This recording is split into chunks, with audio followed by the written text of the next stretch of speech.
Back to my channel. और मैं हूँ अपने प्यारे से दोस्तों की प्यारी सी फ्रेंड प्राची। कैसे हैं आप लोग? उम्मीद करती हूँ बहुत अच्छा। यहाँ पे कूलर चल रहा है तो हो सकता है उसकी आवाज़ आ जाए। और ये क्या हो रहा है? तो अभी किचन में आ गई हूँ, 4 बज चुके हैं, ये आ गए हैं। मैं बना रही हूँ इनके लिए, बच्चों को जो छोटी छोटी भूख लगती है ना उसके लिए कुछ जुगाड़ कर रही हूँ। तो आज सुबह को एक ब्लॉग बनाया, 2 बजे वो ख़त्म किया, फिर 2 बजे से लगी बजट की वीडियो बनाने में। वो फिर बीच में ये आ गए तो आधी वो रह गई, तो उसको वापस से हटाया और वापस से स्टार्ट किया। और अभी 4 बजे मैं फ्री हुई हूँ बजट की वीडियो बना के। तो एक दिन में 2 वीडियो तो मेरी ये तैयार हो, तीसरी में ये स्टार्ट कर दिया है ब्लॉग ताकि धड़ा आपके पास ब्लॉग्स आते रहे कभी कभी ना धुन चढ़ जाती है किसी भी चीज़ की मुझे। तो हाँ, अभी 2-3 दिन नहीं की ना मैंने ब्लॉगिंग की, तबीयत खराब थी। तो आज मुझे अच्छा फील हो रहा है, तो आज ही मैंने 3 वीडियो मैं सोचा मैं चलो यार बना डालते हैं, क्योंकि चैन नहीं पड़ता यार, मुझे चैन नहीं पड़ता। क्योंकि अभी लॉकडाउन में बाहर आना जाना है नहीं। पहले मैं सोच रही थी कि मैं अभी छोड़ दूँगी यूट्यूब वगैरह, लेकिन अब यही ज़रिया है मेरा मन लगाने का। और इतना चैनल थोड़ा बहुत जितना भी खड़ा हुआ है उसे वापस गिराने से तो मतलब है नहीं। चलो आज का ब्लॉग फिर से स्टार्ट कर दिया है।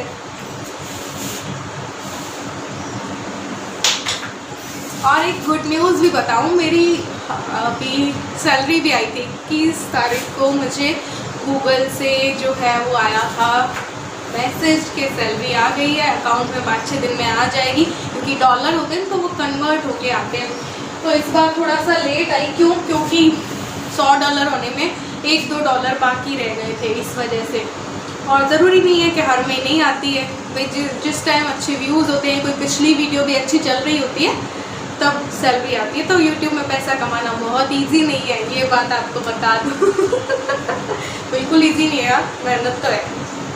तो घर के काम और ब्लॉगिंग भी कोई इजी नहीं है, हर वक्त आपको कैमरा साथ में लेना पड़ता है। कई लोग सोचते हैं ना कि ब्लॉगिंग को कि जो आप डेली रूटीन है आप कर रहे हो वही तो दिखा रहे हैं। अरे उसको करने में भी तो हर जगह कैमरा हमें यूज़ लेना पड़ रहा है, और हर दिन सेम ब्लॉग भी नहीं दिखा सकते आपको। कैसे, आपको भी बोरियत होगी, सेम हम वही दिखा देंगे तो चेंजेस भी करने पड़ते हैं थोड़ी सी। आप जो आप लोग हमसे वो करते हो उसकी हमें वो भी देनी पड़ती है।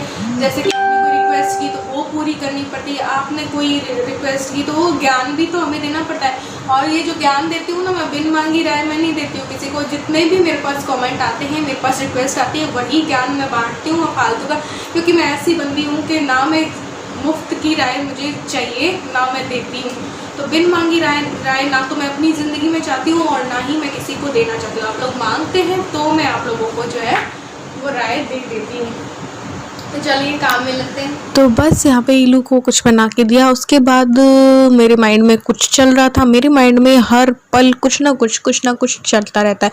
तो बस ये डब्बे खाली किए, क्योंकि 5-6 महीने पुराने थे। डब्बे में लेके आई थी पता नहीं 5-6, और ये बहुत मतलब सस्ते भी थे। पता नहीं 60 रुपये के 6 आए होंगे। मैं विशाल से लेके आई थी, प्लेन थे, और इनमें सामान भी आ जाता है। ½ kg या पता नहीं कितने के हैं, ये आ जाता है सामान, मतलब पाव भर से ज़्यादा के ही हैं ये। तो बस मैंने सोचा इनको धो दूंगी। तो पहले मैंने सोचा बॉटल भर देती हूँ, क्योंकि बॉटल फिर मुझे इतनी सारी खाली दिखी, क्योंकि फ्रिज में रखती हूँ उस टाइम तो 5-6 रखी रहती है, और जैसे ही देखो थोड़ी देर में तो 1 या 2 रह जाती। तो बॉटल भरना भी ना, मैंने आपको बोला ना कि बहुत बड़ा टास्क है। गर्मियों में बॉटल भरते जाओ और वो खाली होती जाती है। तो बस ये रख के आऊँगी, फिर जो है डब्बों को मुझे धोना था। तो पहले मैंने सोचा चलो बर्तन जमा लेते, क्योंकि बर्तन भी इतने हो जाते हैं ना, बर्तन 10 बार तो बर्तन करने पड़ते हैं किचन में, बर्तन का तो अंबार रहता है। फिर उनको एक जगह पे लगाना भी एक बहुत बड़ा काम मुझे लगता है। क्योंकि कर तो लिए, चलो बर्तन करना भी कोई आसान नहीं है, फिर कर लिए उसके बाद वो जो बास्केट में रखे रहते हैं ना, उनको फिर जगह पे लगाना वो भी बहुत बड़ा काम। यार आलस आता है उसको करने में, मुझे सबसे बुरा लगता है बर्तन लगाना। तो यहाँ पे बस डब्बे जो है वो अच्छे से धो लूँगी, क्योंकि ये थोड़े से वाइट से और ढक्कन लाल है। तो मेरे दिमाग में कुछ चल ये रहा है कि जब तक मेरे पास कलर रहेंगे ना एक्रेलिक, तो मैं कुछ ना कुछ करती जाऊंगी और हर चीज़ का रूप बदलती जाऊंगी। तो ये प्लेन थे और पुराने भी हो चुके थे, तो अब इनको क्यों ना, मैंने सोचा नया रूप दे दिया जाए। तो इनको धोऊंगी पहले और फिर इनको सुखा दूंगी, सुखा करके पोंछ करके इनको मुझे देना था, नया सा एक रूप देना था मुझे, थोड़ा सा डिज़ाइन कर देना था इनमें, ताकि ये कुछ हटके लगने लगे, कुछ अच्छे लगने लगे। अब प्लेन है, मैं ले तो आई, लेकिन अब क्योंकि मेरे पास कलर है तो मेरे माइंड में कुछ ना कुछ चलता रहता है। मेरा दिमाग जो है ना खाली कभी बैठता ही नहीं है, कुछ ना कुछ करने की सोचता रहता है। तो बस वही करना था मुझे। तो यहाँ पे देखिए डब्बे तो धुल चुके हैं, ये थोड़ा सा सूख जाएंगे, इनका पानी थोड़ा सा कम हो जाएगा ना, तब मैं इनको पोंछ पाँच करके जो है कल मैं कर दूंगी इन पे पेंटिंग।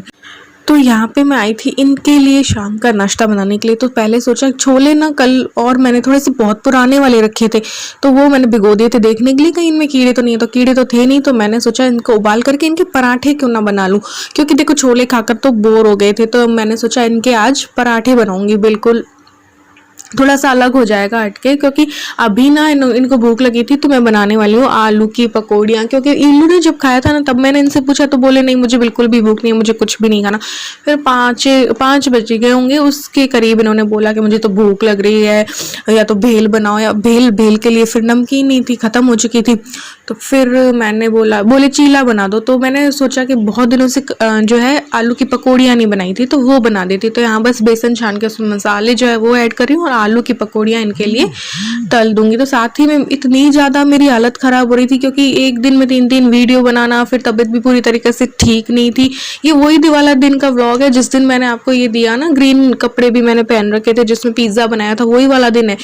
तो एक दूसरी मैंने बजट की वीडियो बनाई और फिर मैंने तीसरी ये स्टार्ट कर दी बताया जैसे कि मैंने।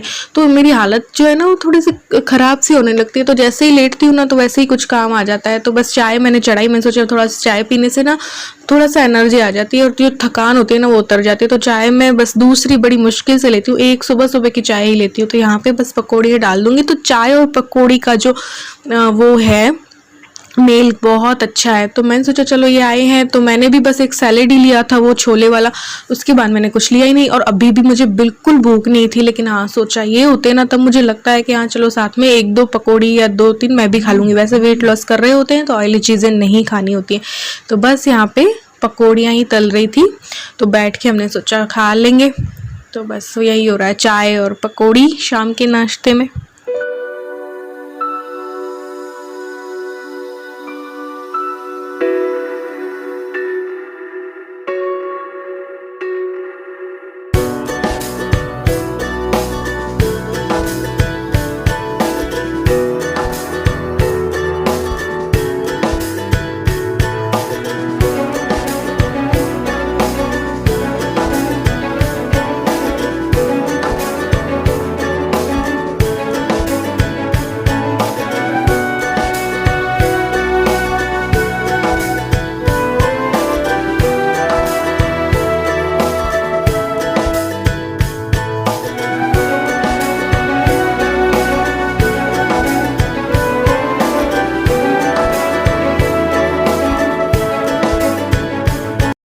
तो बस पकौड़ी वकौड़ी खा ली थी। उसके बाद बस थोड़ा सा लेट आई थी किचन में क्योंकि भूख थी नहीं ना इल्लू को थी और ना ही इनको थी। तो फिर थोड़ा सा लेट खाना बनाया था मैंने।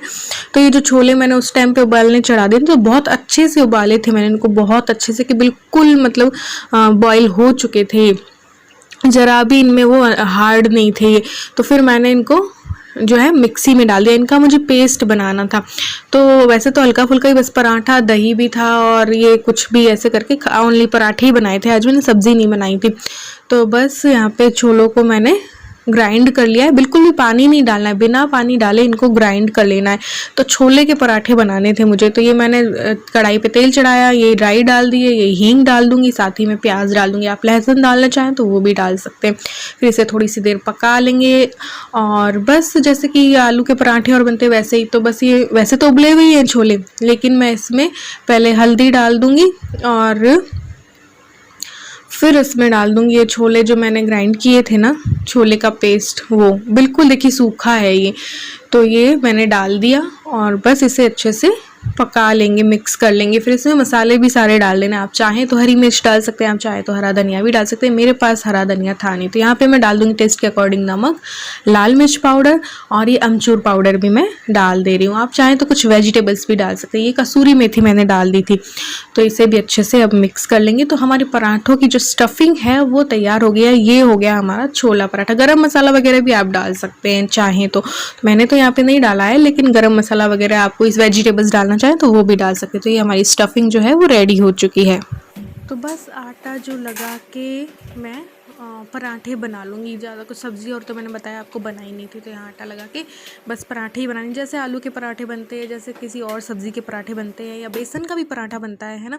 तो ये भी पराठा एक हेल्दी पराठा हुआ। देखो छोले में बहुत सा प्रोटीन होता है।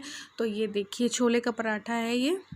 तो ये देखिए बस इसमें स्टफिंग भरी और बस बंद करके, जैसे नॉर्मल पराठे दूसरे जो हैं वो जो है बनाए जाते हैं, वैसे ही इस पराठे को हमें बना लेना है। तो ये हो गया हमारा छोले का पराठा।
तो बस यहाँ पे डिनर विनर हो गया था, सारा काम हो गया था, लेकिन मुझे चैन का, हम औरतों को चैन का, रात को भी चैन नहीं मिलता है ना। तो बस वैसे ही मुझे चैन नहीं मिलता है। तो मुझे धुकड़पात लग रही थी कि फटाफट से मैं इन डब्बों को एक नया सा रूप दे दूं। तो बस इनको पहुंचने के लिए मैं किचन में रात को आ गई थी। काफ़ी रात हो जाती है, महाभारत और देखते रहते हैं, 9, साढ़े 9, 10 भी बज जाए ना, तो मैं रेस्ट करने का मन नहीं करता, क्योंकि मेरे दिमाग में जब आ जाता है कुछ तो बस आ जाता है। तो बस ये देखिए पुराने पहुँच करके मैंने तैयार कर दिया। अब इन पुराने डब्बों को, आपके पास भी अगर ऐसा है ना डब्बे, तो आप इन्हें नया रूप दे सकती हैं। चाहे पुराने ना हो, नए भी आपने सिंपल ले रखे हैं, तो आप इनको बिल्कुल आसान तरीके से, आपके पास एक्रेलिक कलर हो तो आप, ये है ईयरबड्स नहीं होते जिनसे हम कान साफ करते हैं, उनसे मैंने गोले गोले इन पे बना दिए। मैं करीब से भी आपको दिखाऊंगी। तो ये देखिए इतनी रात भी मुझे चैन नहीं पड़ता है, मैं कुछ ना कुछ करती रहती हूँ, साथ में फिर वीडियो भी बन जाती है। तो दिन भर मेरा ऐसे बिजी रहती हूँ मैं। तो ये देखिए एक येलो से मैंने डॉट बनाया, और साथ ही ना मैं ये रेड से मैं इसके चारों तरफ गोले गोले बना दूंगी 5-6, तो एक फूल जैसा बन जाएगा। क्योंकि रेड ढक्कन है इनका, तो मैंने येलो और रेड का ही कॉम्बिनेशन किया। आप चाहें तो कोई भी डिज़ाइन बना सकते हैं, लेकिन ये सबसे इजी है इसलिए आपको बता रही हूँ। आपके पास भी कोई ऐसे डब्बे रखे हो पुराने डब्बों को, तो आप नया रूप दे सकते हैं। ये देखिए बन गए ना हमारे डिज़ाइन वाले डब्बे, कितने अच्छे लग रहे हैं। प्लेन थे, अब ये ऐसे हो गए। तो एक नयापन लाते रहना चाहिए, ऐसे ही हमें जीवन में भी थोड़ा सा नयापन लाते रहना चाहिए। तो ये देखिए हमारे डब्बे जो हैं वो तैयार हो चुके हैं। इनमें जब सामान भर देंगे तो ये और भी अच्छे लगेंगे। तो ये देखिए अच्छे, आप बताइएगा कैसे लग रहे हैं। बिल्कुल मेहनत लगी नहीं, बस डब्बों को साफ किया, धोया, पोछा, और बस एक्रेलिक कलर से और ईयरबड से बस इनमें मैंने डिज़ाइन बना दी। तो अच्छे लग रहे हैं, मुझे तो लगा कि ठीक लग रहे हैं। थोड़ा थोड़ा बदलाव करते रहना चाहिए। किचन में अगर प्लेन डब्बे रखें तो आप भी ऐसा कर सकते हैं। तो आज के व्लॉग में बस इतना ही, मिलते हैं एक और न्यू व्लॉग के साथ। तब तक के लिए bye, love you all, thanks for watching.